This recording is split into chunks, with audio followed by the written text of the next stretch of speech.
một đầy cà phê lớn không vậy Đi lên nữa. Mấy thế. Manta đi.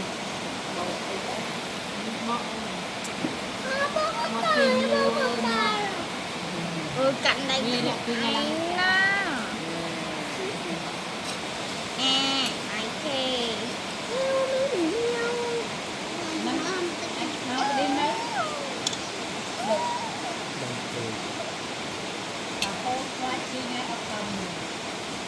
ok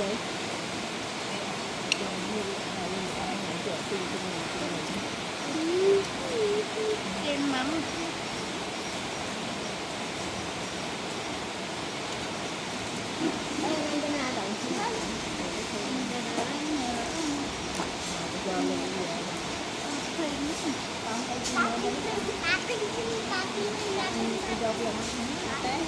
Lưu chưa?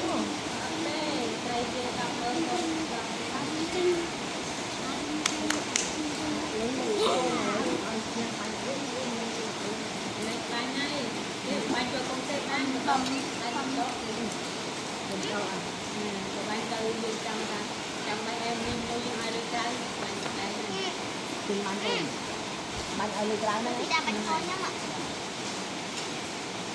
Lưới bánh lưới trái đó ở lưới trong công minh tình.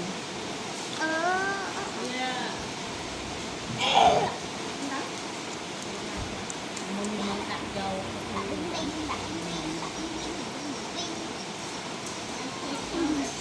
trong trăm nào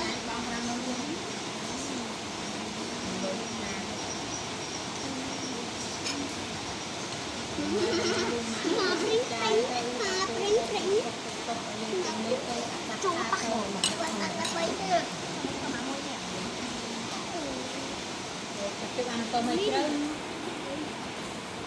Đâu? Mình cùng cơm với cả.